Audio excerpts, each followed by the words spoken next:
One more quick story, then I'll be quiet. Fine. I have too many stories, by the way. I love it. So I have a lady who comes into my clinic who cannot walk. She's in a wheelchair, has MS. Hadn't walked in years. She looks like almost like a piece of board because she's so stiff in the chair. Wow. So she sits in front of my office. She goes, I know God's going to heal me and deliver me, set me free. And she started telling me scriptures. But I just wasn't feeling it. I go, I don't believe you. You said that? Oh, yeah. I go, I don't believe you. She goes, what do you mean? I go, what do you think? And she begins to tell me how people gave her words and they said this and that to her and she's going to be healed and well. No, I go, I'm sorry, I'm not buying it. Now, while I'm telling her I'm not buying it, she begins to shake. Her body's literally shaking. And I go, I don't want to hear scripture. I don't want to hear what other people said. I want to know what you believe. And she goes, no, I go, what do you believe? I don't know. What do you believe? She goes, I will never be healed. And she goes, oh my God, why did you make me say that? Now I said it out loud. I said, it's always been in your heart.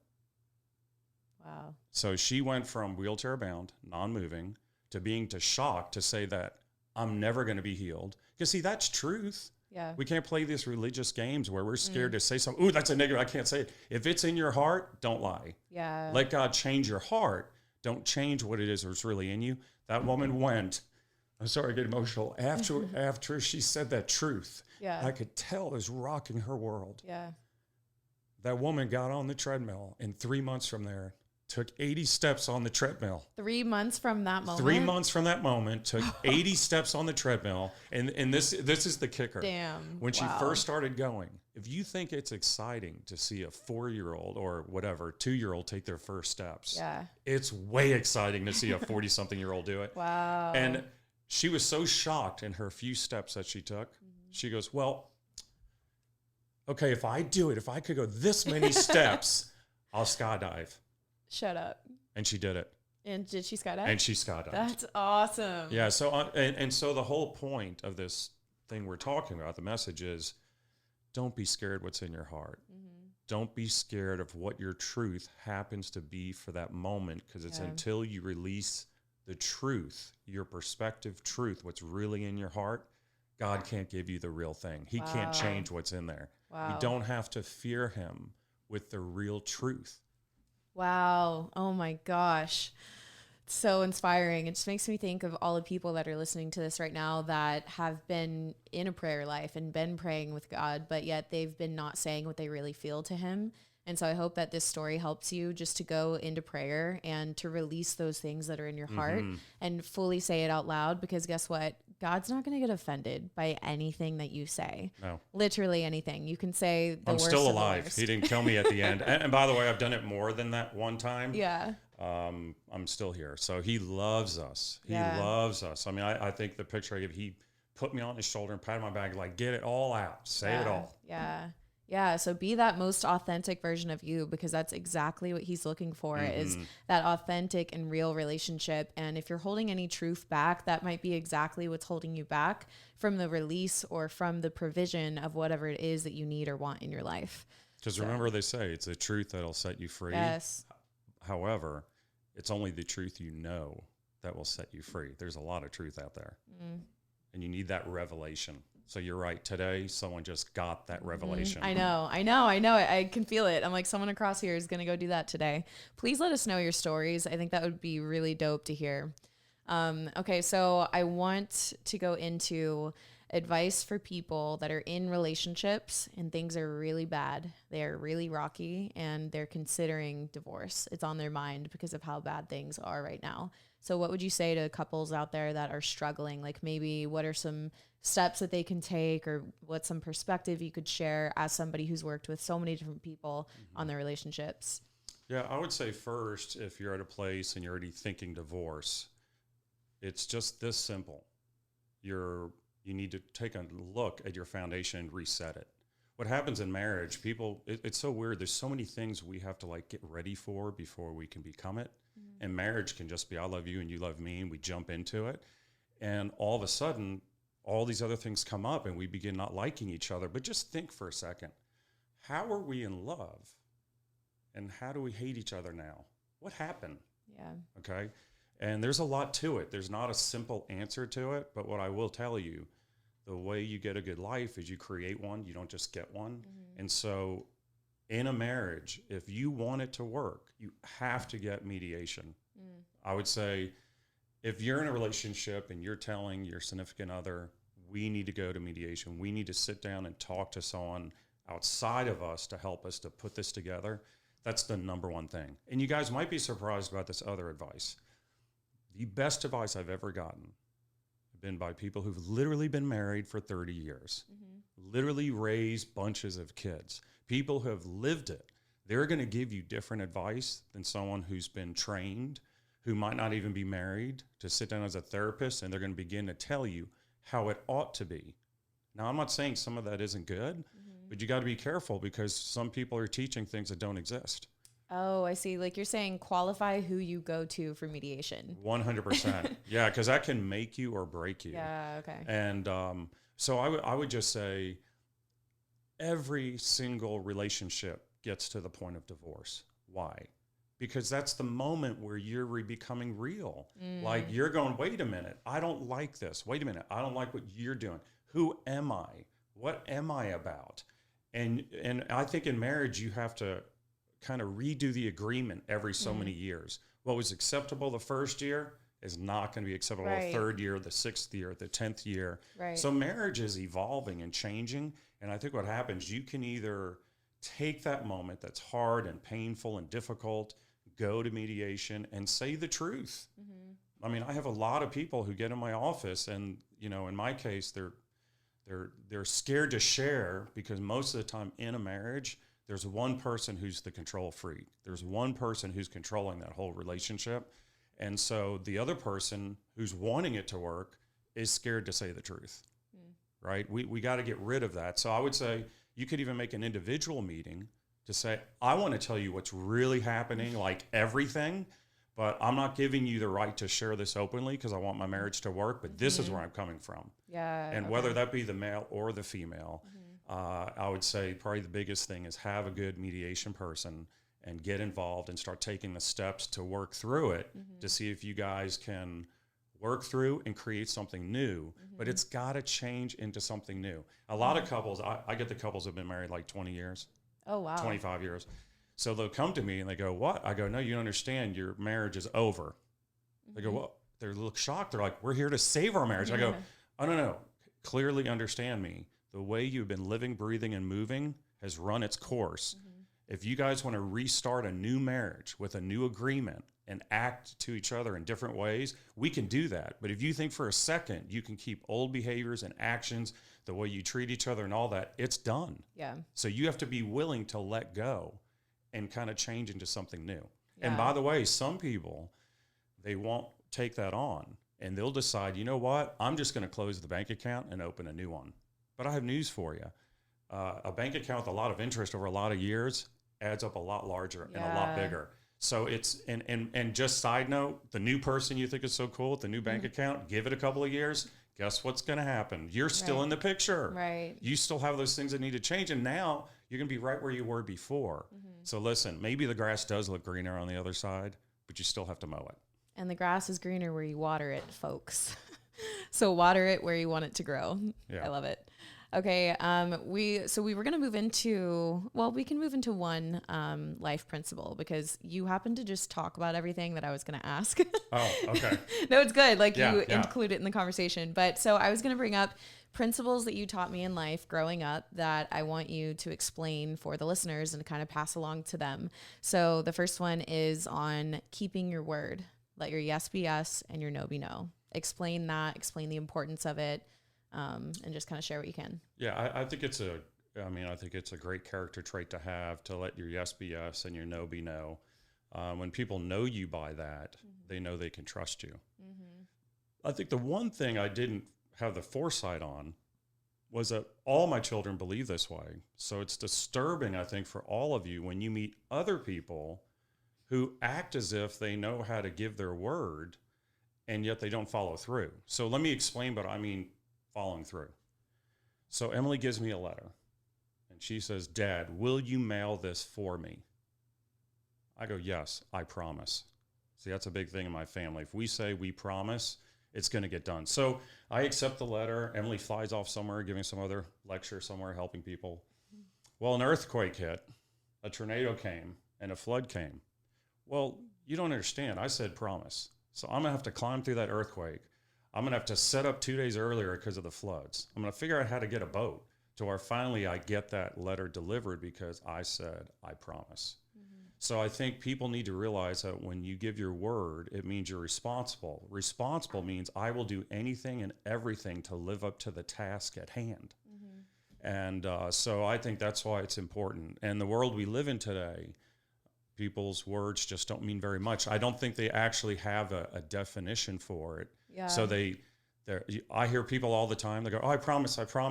I know when they say that it does not mean the same thing. Yeah.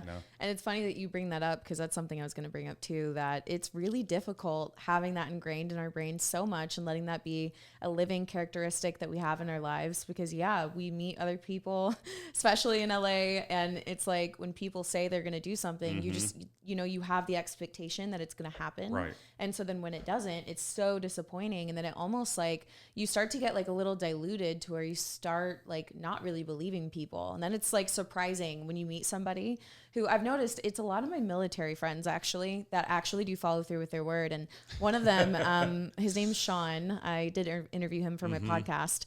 We were showing up to the podcast episode and I kind of expected him to be late because he was coming from far away. Like it was a chore to get there. Yeah. And he looked at me, he's like, I said I would be here at 10 or whatever time it was, and I was like, oh.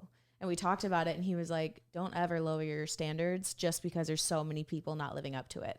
And I was like, I'm gonna put that one in my pocket, because especially as a female living in LA when I was, it's hard at a certain point. Like you do kind of, I guess, lower the expectancy of people around you because that's what you're surrounded by. So I love meeting people of principle. I love meeting people of strong character. And that's just something that's been so beneficial in my life.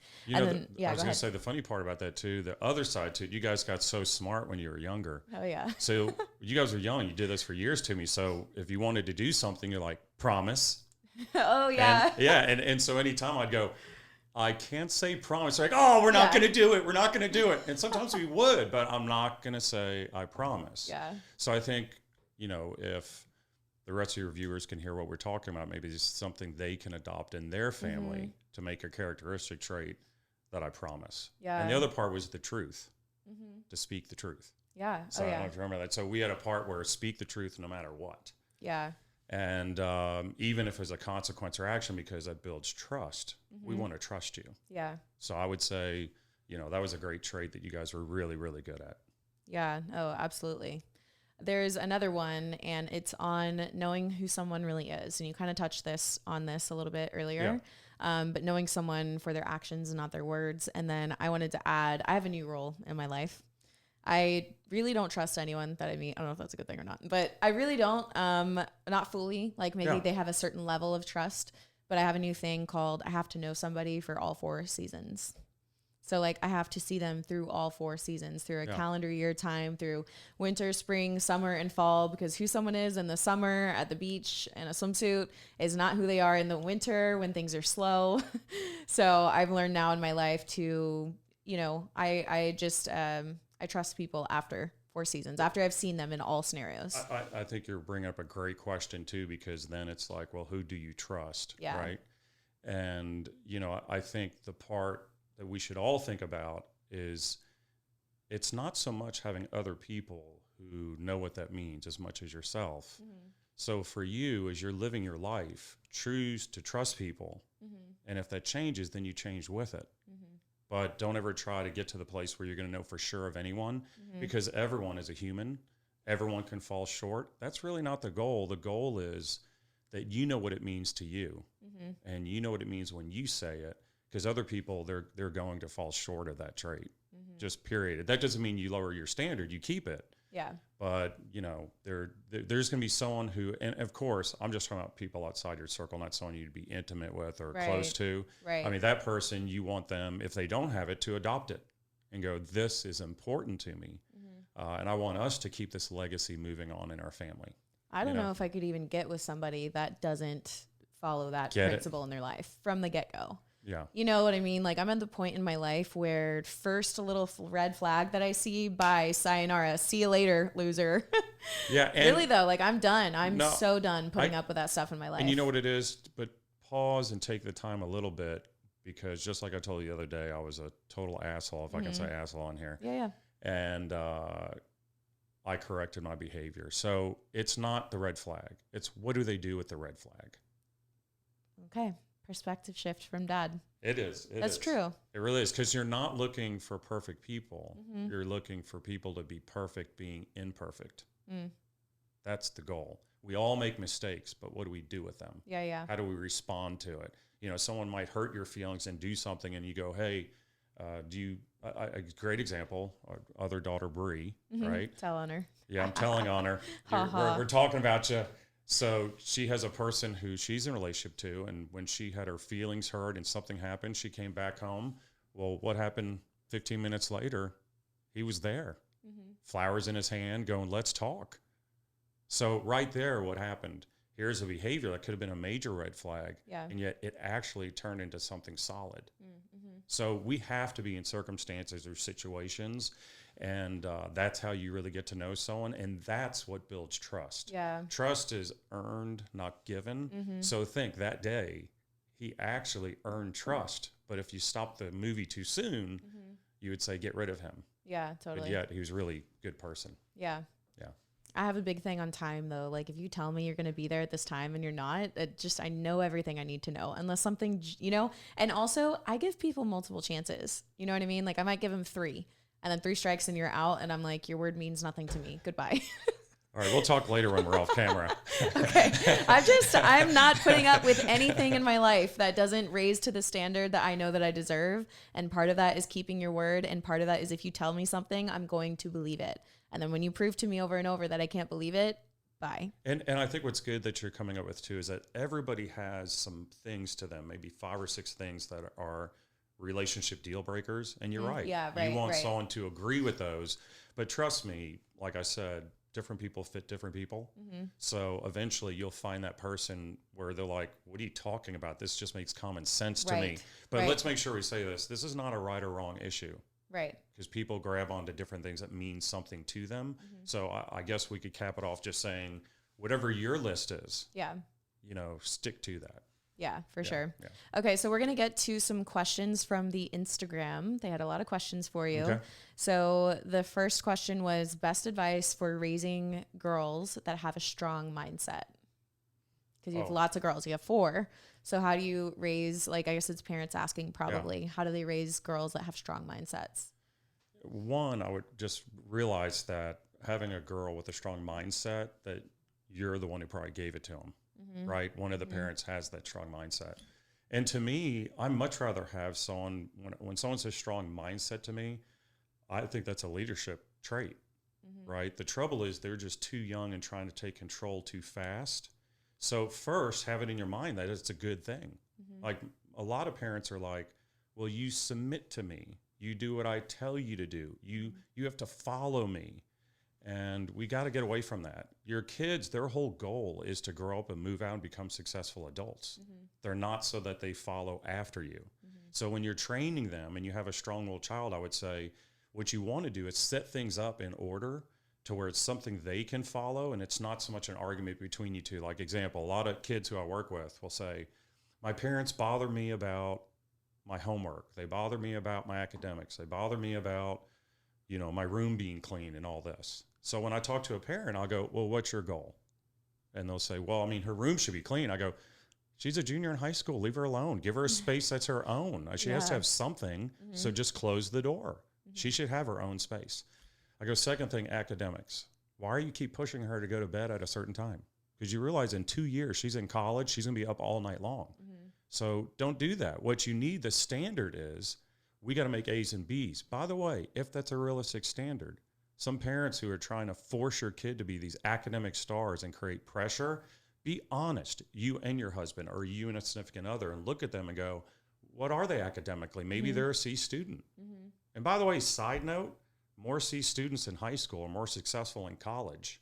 And even some people in high school who fail are more successful in college because they know how to deal with failure. Some students that are A that's students in so high true. school, when they go to college, they fail something and have a heart attack. I know, because they Yeah. call me at 2 a.m, Yeah. freaking out. Oh my God, it's the first F I ever made in my entire life. Yeah. So again, the point I'm making is set a standard and then have that out in the open, right? So we have a standard for academics, and let's say you look at them, they really are a good A/B student. They agree with you, then that's a standard. Let's say it's chores in the house that have to get done. You go, okay, this is what you need to get done. Don't mandate what time. Just say it's got to get done every night, and put that in their hands. You're trying to be the goal setter, and then you want them to grow to be a successful adult. And let's say this for the record so everybody gets this. So you could do it academically with grades. You can do it with what time you're supposed to be home. You can do it with putting the cell phones up. You can do it with what time you're going to help with dinner. You can do all of that.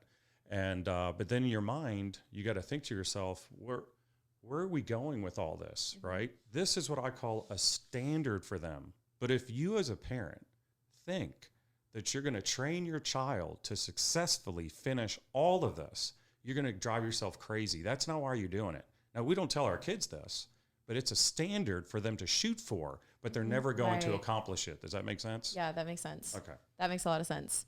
And I think in alignment with that and with the strong mindset, something that just like really helped me was, I think, one, being really active in sports and doing things like with you and my brothers that made me tougher, I guess, than if I hadn't done those things. Always going to the track and like racing and the competitive spirit. Like, I feel like the competitions really helped. Let me just butt in here for a minute. Okay, so remember I told you guys earlier about the Eagle story? So she could talk about her training, but this is a girl who's playing volleyball. Oh my God, not the volleyball story. And her sister is up in the stands, and somebody literally calls her sister a bitch. Now listen, her and her sister fight all the time. They're sisters, right? But don't dare do that to one of Emily's brothers or sisters. So what does she do? She's the one about to serve the ball. So everyone's staring at her. It's a volleyball game. She climbs up into the bleachers. Mind you, Christian conservative school. Let's throw that in there. She climbs up the stands, points her finger at him, and says, "This is your only opportunity. Apologize now." So, sorry, I just had to butt in. So I'm just saying, just like I tell other people, you were born this way. You were driven this way. It doesn't take away from the work you have put in, because you put in a lot of work. Yeah. Some people mistaken because you're a certain way as if that doesn't take work, and they're wrong about that. You have to work hard, but it is in you to drive, to push, to move forward, and to do it. And I think the other thing you have is the ability to teach others to do it. That someone else, you can teach them how to get up and drive and push and move. Yeah. If you have the talent, you can give the talent. Okay. So you're saying to the parents that basically it's just in some of your kids. Yes. Okay. That makes sense. And you have to watch them. The reason why you give your kids like opportunities to learn different things is because as the parents, you're watching them going, what are they drifting to? What's their personality enjoying? What do they love? What do they like? So whether it be art, music, sports, whatever it is, you're giving them all these opportunities because you're going to sit back and watch them. Now, whatever you do, don't be a fake parent. If your daughter sings like crap, don't tell her she sounds like a little princess. Right. I mean, you literally go, honey, good try. Do it for fun. Let's try something new. Right. Like, you got to be legit with it. You don't want to have fake conversations. That's so good. Okay. What is one of the funniest moments that you've had meeting one of your daughter's boyfriends? So like a funny moment with a boyfriend of one of your daughters. Like maybe it's their reaction to you or something, or because everyone was asking if guys or boys were scared of you whenever they met you. I mean, you have 4 daughters, so that's a lot of people. Well, we'll just pick on you because you're here. Oh no, I thought for sure it would not be me. Oh yeah, no, I'll just pick on. I could pick on everyone actually, but you're right in front of me, so it's easy. Damn it! So I thought for sure it wouldn't be a story. So of me. it happened. I don't remember his name, or I would say it. I don't know if It's fine. Don't shout him out. I won't. Anyway, They don't get a shout out. so but this is when we were in the townhome, and he's never met me. So you're like, hey, you're gonna get to meet my dad for the first time, and honestly, I come down without a shirt on. I did not come down with a loaded gun or anything. It was just me without a shirt coming down the stairs. Sure, you had a weapon on you. Well, not that you could see, but anyway, so I come down the stairs, Exactly. and as soon as I come down the stairs, I look at him, and he I swear it's like he turned into a little chihuahua, a little dog. And I'm telling you right now, there could be pee between his legs on the ground. Like, I'm not kidding. Like, he was shaking. Like, I remember you talking about. He did not expect the picture of what he was going to see when I came down the stairs. It was That's funny. so funny. So And of course, me, I don't say anything. It's almost the calmer I am and the more I'm kind, it scares them more. Yeah, 100%. That's hilarious. Oh man, I haven't thought about that one in a while. All right, you want to chunk someone else under the bridge? Yes. Okay. So let's chunk. Who was it? I believe, if I'm correct, it was Morgan. So Okay. Morgan's having a big dance. Oh, So yeah, okay. with the dances in high school, you know, the whole family's like show up in someone's front yard. Right. So dude, I had like 30, It was 40. your front yard? My front Why yard. did they choose your front yard? You hate crowds. I know. I don't even know. I don't even know. But so all of a sudden I'm in the house. I don't know what I was doing. I think I finished taking a shower and I came out. I'm just in shorts and a t-shirt or something. And when I come out the front door, all the parents in this group turn and go, "Oh my God." You're like, blink twice if you're okay, Morgan. His father looks at his date and goes, "You're fucked." Oh no, are you serious? He did. I mean, he just looked at him and it was like, I mean, the kid was like, "Oh, you know, it's a sweet neighborhood." Like for some reason, they just don't picture someone who looks like me. For me personally, honestly, I just feel like I look artsy fartsy. That's how I would call it. Like, that's how I feel. The trouble is, I have other people, they don't see me the way that I see myself. Yeah, I don't think you look artsy fartsy, but anyways, they asked, why are you proud of Emily? Did you expect her to go to the moon and back and not falter? This person clearly has a high idea of me in their head. So let me just, kick the pedestal off underneath. I have faltered every single day, all the time. However, they're asking, what are they wanting to know exactly?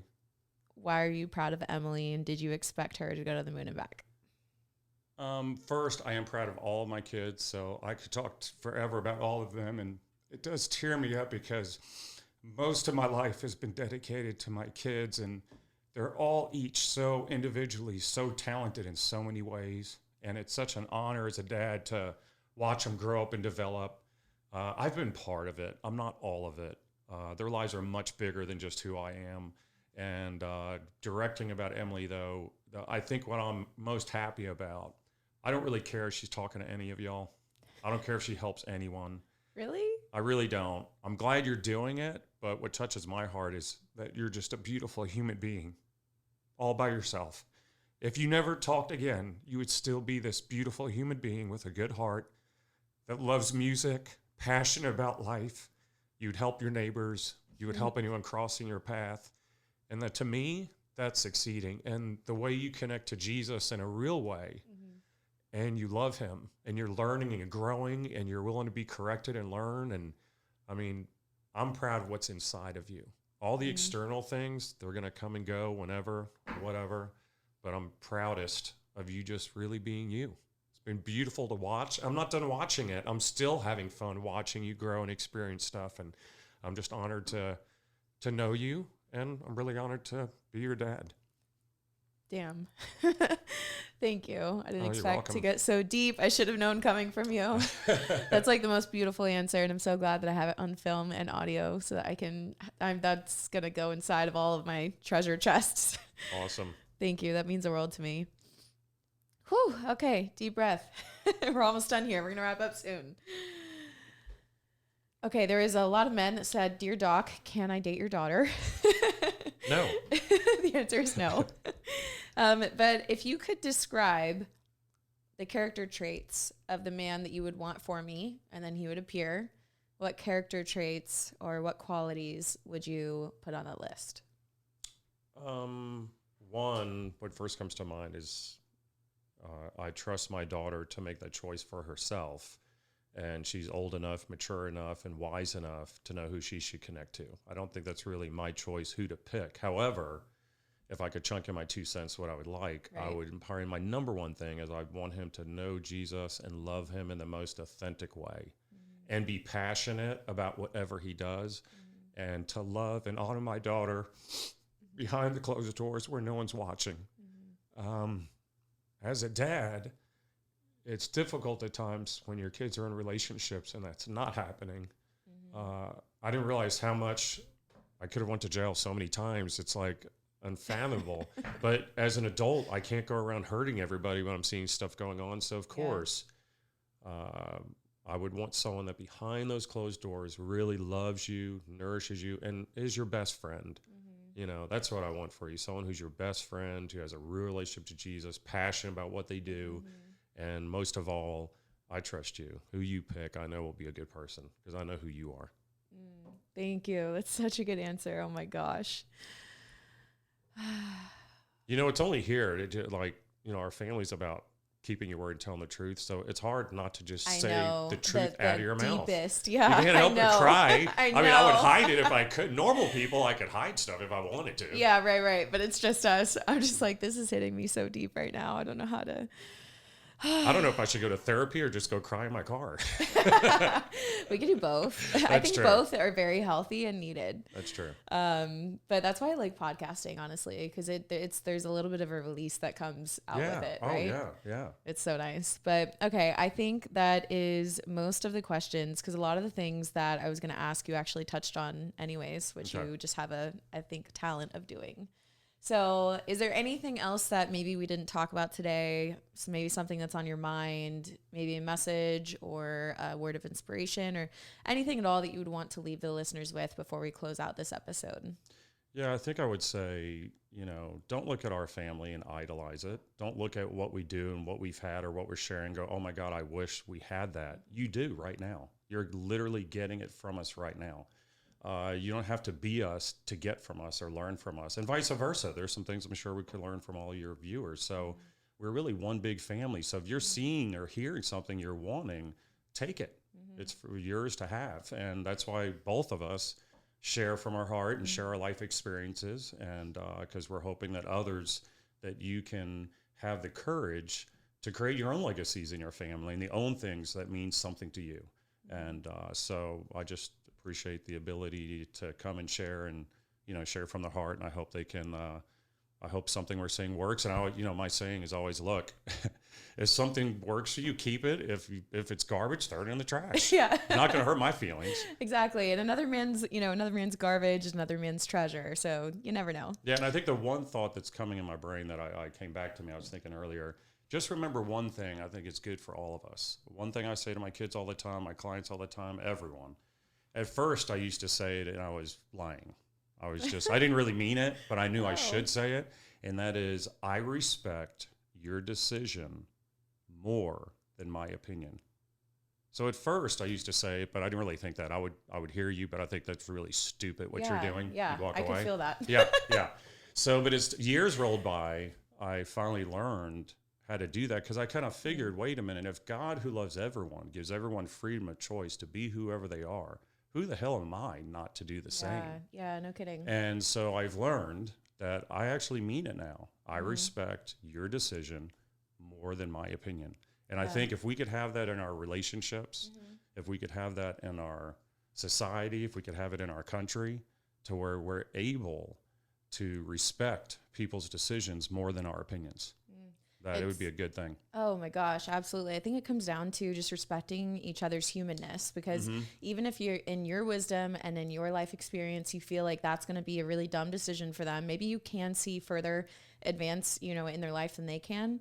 But at the end of the day, that's their full ability as their own human, own individual to make that decision, to mess up and to learn from it, or to make that decision and it ends up being the right one for them. Right. Because I was going to say, I sometimes meet people who are like, I go, you're really right, aren't you? Oh, yes, I am. You're right in your relationship. I really am. I go, I know it's just us in the room, right? You're right. I go, it's logically impossible to be right that much. You'd have to be wrong by accident. Right. And those kind of people that think that way are like, oh my God, I've been wrong. But listen, being right is overrated. So true. Right. That the goal of life is not to be right. I think people are scared to give this freedom to others. But if you think about it, if you let others be who they are, even if you disagree, but you respect their decision more than your opinion, what you're not understanding is you're giving yourself freedom and a privilege to be whoever you are. It hasn't made me less passionate in what I believe and think, even if it's opposite. It's made me more. It just helped me to respect, like you're saying, human beings. It's beautiful. Yeah. Well, thank you for all of your words of wisdom. Thank you for your time here. We hope to see you on another episode soon. Okay. And for everyone listening, thank you so much for tuning in. Make sure to rate, review the show, share the podcast with a friend. Give us your feedback. Write in. Let us know what you would like to talk about, what you would like us to talk about next time. And we will see you in a future episode of What's Up, Doc. See you guys. See you guys. Bye.